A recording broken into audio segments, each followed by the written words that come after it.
नमस्कार मित्रों, मेरा नाम है आदित्य। आप देख रहे हैं एडवोकेट आदित्य यूट्यूब चैनल।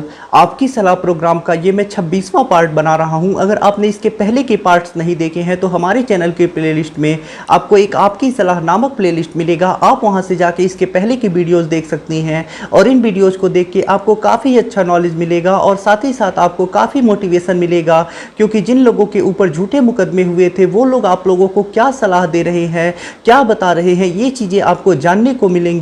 तो काफ़ी अच्छा लगेगा इन वीडियोज़ को भी आपको देख के। तो उन वीडियोज़ को भी प्लेलिस्ट से जाके आप लोग ज़रूर देखिएगा। हमारे प्रोग्राम का ये पार्ट आपके लिए काफ़ी ज़्यादा इंपॉर्टेंट होने वाला है। यदि आपके ऊपर 498A का केस हुआ है और इस केस से आप काफ़ी ज़्यादा परेशान हो गए हैं, तो मैं आपको अपनी तरफ से 5 ऐसे प्रैक्टिकल नॉलेज बताने वाला हूँ कि जो आपके 498A के केस में आपकी काफ़ी ज़्यादा मदद करेंगे। और आपके ऊपर हुए 498A के केस में ये जो मेरे टिप्स है वो काफ़ी ज़्यादा आपका बचाव करेंगे और काफ़ी ज़्यादा आपका जो हरासमेंट होता है उसे कम करेंगे। तो वीडियो को पूरा देखिएगा। तो चलिए वीडियो को शुरू करते हैं।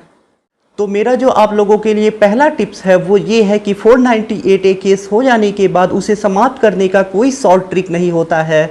बहुत लोग क्या करते हैं, जब उनके ऊपर 498A का केस हो जाता है तो वो तरह तरह के काम करने लगते हैं, तरह तरह के शॉर्ट ट्रिक अपनाने लगते हैं। लेकिन ऐसा कुछ नहीं होता है। देखिए, लॉ में ऐसा कोई प्रोविज़न नहीं है कि अगर आपके ऊपर कोई मुकदमा हुआ है, चाहे वो मुकदमा झूठा ही क्यों ना हो, तो आप उसे शॉर्ट ट्रिक के जरिए समाप्त कर दें, या फिर लॉ में कोई ऐसा प्रोविज़न हो आप उसके जरिए उसे समाप्त कर दे। ऐसा कुछ नहीं होता है। तो मुकदमे को समाप्त कराने का कोई शॉर्ट ट्रिक नहीं होता है। यदि आपके ऊपर झूठा भी मुकदमा हो गया है तो ऐसे में आप उसे 2 ही तरीकों से समाप्त करा सकते हैं। पहला तो होता है आप उसमें समझौता कर ले, तो समझौता करके आप उस मुकदमे को अपने ऊपर से समाप्त करा सकते हैं और इन सब झंझट से बाहर निकल सकते हैं। और दूसरा है जब आप केस लड़के उस केस से बाइज्जत बरी हो जाए, यानी मुकदमा लास्ट तक लड़े और लास्ट में जब कोर्ट में आपकी पत्नी सिद्ध नहीं कर पाएगी अपने आरोपों को तो कोर्ट आपको बरी कर देगा। तो एक ये तरीका है। तो यदि आपके ऊपर ऐसा कोई मुकदमा हुआ है तो कोई ऐसा शॉर्ट ट्रिक नहीं होता है, कोई ऐसा तरीका नहीं होता है, कोई ऐसा प्रोविजन नहीं है कि आप उस मुकदमे को तुरंत समाप्त करा दे। आपको या तो मुकदमा लड़ के अपने आप को बरी कराना होगा या फिर उस मुकदमे में समझौता करना होगा, तभी वो मुकदमा समाप्त होगा। एक तो तरीका होता है हाई कोर्ट से आप डायरेक्शन ला सकते हैं, जिसे स्पीडी ट्रायल भी कहते हैं, कुछ लोग टाइम बाउंड भी कहते हैं। तो एक ये तरीका होता है, ये भी उतना प्रभावी नहीं होता है। लेकिन आप अगर इस तरीके को आजमाते हैं तो जिस मुकदमा में आपके 4 साल लगने थे उसमें लगभग 3 साल 2.5 साल ऐसे समय लग जाएगा। लेकिन फिर भी ऐसा कोई ऐसा शॉर्ट ट्रिक नहीं है कि मुकदमा होते ही आप उसे समाप्त करा दें। तो मेरा पहला आपको यही सलाह है कि आपको किसी प्रकार के किसी भी शॉर्ट ट्रिक के तरीके में नहीं पड़ना है। अगर आपके ऊपर मुकदमा हुआ है तो आपको परेशान नहीं होना है, डिप्रेशन में नहीं आना है और उस मुकदमे को लड़ना है और अपना बचाव करना है। किसी प्रकार का यदि कोई शॉर्ट ट्रिक अपनाते हैं तो इससे किसी प्रकार का कोई फायदा नहीं मिलने वाला है आपको, यह मैं आपको गारंटी देता हूं। दूसरा जो मेरा आपको टिप्स है वो 498A का केस हो जाने के बाद लोग सोचते हैं कि वो हाई कोर्ट जाएंगे और हाई कोर्ट में 482 CRPC का एप्लीकेशन देके अपने केस को क्वैश कराएंगे। इससे संबंधित मेरा आपको ये सलाह है। तो देखिए, अगर आपके ऊपर 498A का केस हो जाता है तो ऐसे में कब आपको हाई कोर्ट जाना है? जब आपके पास अपनी बेगुनाही के सबूत हो। जैसे पत्नी ने जो आपके ऊपर आरोप लगाए हैं, पत्नी कहती है कि इस दिन मेरे साथ मारपीट हुई और उस दिन वहां पे आप उपस्थित थे ही नहीं, आप अपनी ड्यूटी में थे, या फिर कोई ऐसा ही आपके पास एविडेंस है जिससे आप सिद्ध कर सकें कि आपके ऊपर जो भी पत्नी आरोप लगा रही है वो झूठे हैं। तो ऐसे में आपको 482 CRPC में हाई कोर्ट जाना है। यानी पहला तो तब आपको 482 CRPC में हाई कोर्ट जाना है जब आपके पास अपनी बेगुनाही के सबूत हैं, या फिर दूसरा आपको तब हाई कोर्ट जाना है 482 CRPC में जब पत्नी ने आरोपों को गलत लगाए हो या फिर उसके FIR में गड़बड़ी हो कोई। जैसे हो कभी कभी ये देखा जाता है कि जो पत्नी आरोप लगाती है उसमें सास ससुर ननद इन लोगों के ऊपर स्पष्ट आरोप नहीं लगाती है और इसके बावजूद भी पुलिस FIR में उनका नाम डाल देती है। तो ऐसे मामलों में भी अगर आप हाई कोर्ट जाते हैं 482 CRPC में तभी आपको मदद मिलेगी। अगर आपके पास अपनी बेगुनाही के सबूत नहीं है, पत्नी जो भी आरोप लगा रही है उन्हें आप हाई कोर्ट में झूठा नहीं सिद्ध कर सकते हैं, तो ऐसे में आपको हाई कोर्ट नहीं जाना है। अगर आप जाते भी हैं तो कोई आपको मदद नहीं मिलेगी, सिर्फ आपका हरासमेंट होगा। और दूसरा ये कि अगर पत्नी ने आरोप लगाए हैं घर वालों पे और स्पष्ट आरोप नहीं लगाए हैं और इसके बावजूद भी पुलिस ने उन लोगों का नाम डाल दिया है, तो ऐसे में आप हाई कोर्ट जा सकते हैं उन लोगों के लिए, इससे आपको मदद मिलेगी। और एक बात और, पत्नी घर वालों के भी नाम डालती है पति के अलावा। तो ऐसे में यदि आप हाई कोर्ट जा रहे हैं तो घर वालों के लिए आपको अलग हाई कोर्ट जाना है और पति के लिए अलग जाना है, यानी अलग अलग केस करना है। जैसे मान लीजिए पिता माता बहन का नाम है और साथ साथ हस्बैंड का नाम है, तो ऐसे में आपको माता पिता और बहन के लिए एक बार 482 सीआरपीसी में हाई कोर्ट में एप्लीकेशन लगानी है और उसके बाद हस्बैंड के लिए लगानी है। क्योंकि ज़्यादातर ये होता है कि जो हस्बैंड का एप्लीकेशन होता है 482 सीआरपीसी का, हाई कोर्ट उसे खारिज कर देता है, लेकिन घर वालों का अलाउ कर देता है। घर वालों के ऊपर जो एफआईआर लगा होता है या तो उसे क्वैश कर देता है या फिर उसमें स्टे दे देता है। लेकिन अगर हस्बैंड के साथ सबका एक साथ होता है, यानी घर वालों का और हस्बैंड का एप्लीकेशन एक ही में होता है, तो ज़्यादातर उसमें ये चांस होता है कि सबके ही एप्लीकेशन को हाई कोर्ट रिजेक्ट कर देता है।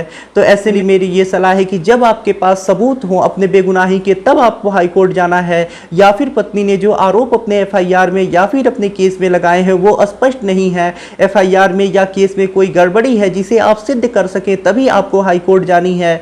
और दूसरी, यदि आप हाई कोर्ट जा रहे हैं तो हस्बैंड के लिए अलग एप्लीकेशन लगाना है और घर वालों के लिए अलग एप्लीकेशन लगाना है। इससे आपको काफ़ी ज़्यादा फायदा मिलेगा।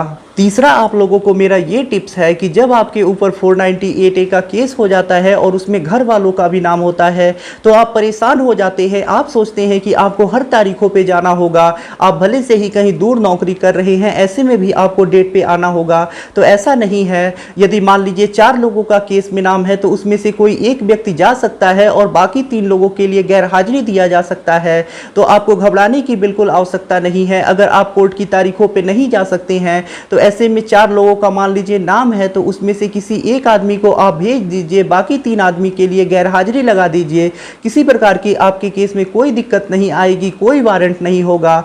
तो मेरा यही सलाह है आप लोगों से कि यदि आप लोग परेशान हो रहे हैं और ये सोच रहे हैं कि हर तारीखों पे जाना होगा, तो ऐसा नहीं है। आपको परेशान होने की बिल्कुल आवश्यकता नहीं है। आपको हर तारीखों पे नहीं जाना होगा। यदि आपको कोई आवश्यक काम है तो ऐसे में आप कोर्ट में गैर हाजिरी दे सकते हैं और अपना बचाव कर सकते हैं। ऐसे में आपके खिलाफ वारंट नहीं होगा, निश्चिंत रहिए आप लोग। चौथा, 498A केस से रिलेटेड मेरा आप लोगों से ये टिप्स है कि कभी आप अपने आप को बेदखल मत करवाइए। बहुत लोग मैं देखता हूँ क्या करते हैं कि 498A का केस हो जाने के बाद घर की संपत्ति जो होती है, जो प्रॉपर्टी होती है, माता पिता की जो प्रॉपर्टी होती है, उसमें से खुद को बेदखल करवा लेते हैं। तो देखिए, बेदखल करवाने से आपको कोई फ़ायदा नहीं मिलेगा। 498A का जो केस है वो एक क्रिमिनल केस है, या फिर मान लीजिए पत्नी ने 125 सीआरपीसी का ही केस किया है, तो इसमें सिर्फ पत्नी मेंटेनेंस ले सकती है, आपकी प्रॉपर्टी में हिस्सा नहीं ले सकती है, ना ही आपके माता पिता की प्रॉपर्टी में से कुछ ले सकती है। तो अगर आपके ऊपर 498A का केस हुआ है तो ऐसे में कभी भी आप लोगों अपने आप को बेदखल मत करवाइए अपनी प्रॉपर्टी से। इससे आपको किसी प्रकार का कोई फायदा नहीं मिलेगा, ना ही आपके केस में कोई लाभ मिलेगा। आपका जो केस है वो क्रिमिनल केस है, वो इसलिए हो रहा है कि आपने दहेज प्रताड़ना की है, पत्नी के साथ मारपीट की है, ना कि इसलिए कि पत्नी आपके प्रॉपर्टी में से हिस्सा मांग रही है। तो आपको कभी भी अपने आप को, अपने घर की जो प्रॉपर्टी है उसमें से खुद को बेदखल नहीं कराना है, अन्यथा आपको कोई फायदा नहीं होगा, बल्कि आप मुसीबत में पड़ सकते हैं। मान लीजिए आपका 498A का केस चल रहा है और ऐसे में आप अपनी माता पिता की प्रॉपर्टी में से खुद को बेदखल करवा लेते हैं और बेदखल कराने के बाद आपके माता पिता के साथ कोई हादसा हो जाता है, आपके माता पिता की मृत्यु हो जाती है, तब ऐसे में क्या होगा, आपके लिए तो काफ़ी बड़ा नुकसान हो जाएगा। एक छोटे से केस के लिए आपकी सारी संपत्ति जा सकती है। तो ऐसे में कभी आपको ये कदम नहीं उठाना है, कभी भी आपको इस केस के चलते अपने आप को बेदखल नहीं कराना है, अन्यथा आपको कोई फायदा नहीं होगा, बल्कि आपको बड़ा नुकसान हो सकता है। तो कभी भी आपको ये कदम नहीं उठाना है। मेरा चौथा सलाह आप लोगों के लिए यही है। पांचवा जो मेरा आपको 498A केस से रिलेटेड टिप्स है वो ये है कि आपको सदैव एक अच्छा वकील चुनना है, क्योंकि कई बार मैं ऐसा देखता हूँ कि कुछ ऐसे भी वकील होते हैं जो अपने वकालत की गरिमा को खो दिए हैं। वो क्या करते हैं कि पत्नी पक्ष से मिल जाते हैं, पति के वकील होते हैं, और उसके बाद पत्नी पक्ष से वो मिल जाते हैं, और उनसे मिलने के बाद वो क्या करने लगते हैं कि पति के ऊपर दबाव बनाने लगते हैं कि तुम ऐसा करो कि समझौता कर लो, समझौता नहीं करोगे तो तुम्हारा समय बर्बाद होगा, पैसा बर्बाद होगा, तुम्हें जेल जाना जाना पड़ सकता है, तुम्हें सजा हो जाएगी। और ये सब कह के पति को डराने लगते हैं और उसके बाद कहते हैं कि पत्नी को 20 लाख 25 लाख ऐसे रुपए दे के समझौता कर लो, और पति को डरा के ऐसे समझौता करा लेते हैं। तो आपको इन सब चक्करों में नहीं पड़ना है। यदि आपके ऊपर झूठा केस हुआ है तो कभी भी आपको इसमें किसी प्रकार की कोई सजा नहीं होगी, ना ही आपकी किसी प्रकार की कोई गिरफ्तारी होगी, ना ही आपको जेल जाना पड़ सकता है। तो ऐसे में आपको घबराने की आवश्यकता नहीं है और सदैव आपको एक अच्छा वकील चुनना है जो आपके पक्ष को कोर्ट में रखे और आपका पक्ष मजबूत करे, ना ही आपको डरा के और परेशान करके समझौता करने के लिए दबाव बनाए। तो इस चीज का आपको खास ध्यान रखना है। और अगर आप समझौता कर भी रहे हैं, मान लीजिए आप पत्नी को पैसा देके एक मुश्त भरण पोषण दे के समझौता भी कर रहे हैं, तो ऐसे में ये समझौता आप अपने दिमाग से करिए, ना कि किसी के दबाव में आके या फिर वकील के कहने पे। जब आपको लगे कि हाँ अब आपको समझौता करना चाहिए तभी आप समझौता करिए। दूसरे की बातों में आके, किसी अन्य के दबाव में आके आपको कभी भी समझौता नहीं करना है। ये मेरे हस्बैंड के लिए 498A केस से रिलेटेड 5 टिप्स थे। अब मैं आपको एक और अपनी तरफ से सलाह देना चाहता हूँ, अपनी चीज़ें कुछ बतानी चाहता हूँ, एक अपना ओपिनियन आपको बताना चाहता हूँ। तो देखिए, जब मैं देखता हूँ 498A केस होता है, उसमें पत्नी आपके घर वालों के भी नाम डाल देती है।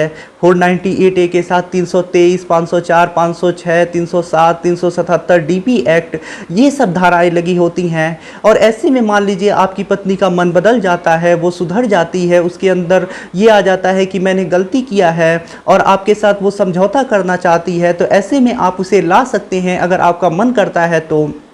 लेकिन अगर आपकी पत्नी ने 498A के साथ 354 IPC भी लगवा दी है, यानी आपके पिता के ऊपर भी ऐसा आरोप लगा दिया है कि आपके पिता ने छेड़छाड़ किया है, ऐसा मामला बहुत ज़्यादा अब सामने आ रहा है कि पत्नी अपने फ़ायदे के लिए, विपक्षी के ऊपर दबाव बनाने के लिए 354 IPC भी लगा दे रही है, अपने ससुर के ऊपर छेड़छाड़ का आरोप लगा दे रही है। तो ऐसे मामलों में मेरा तो आप लोगों से यही सलाह है कि आप लोग कभी भी समझौता मत करिएगा, क्योंकि जो पत्नी ऐसे अपने पिता के ससुर के ऊपर आरोप लगा रही है, वो कुछ भी कर सकती है, वो आपके साथ रहने के लायक नहीं है।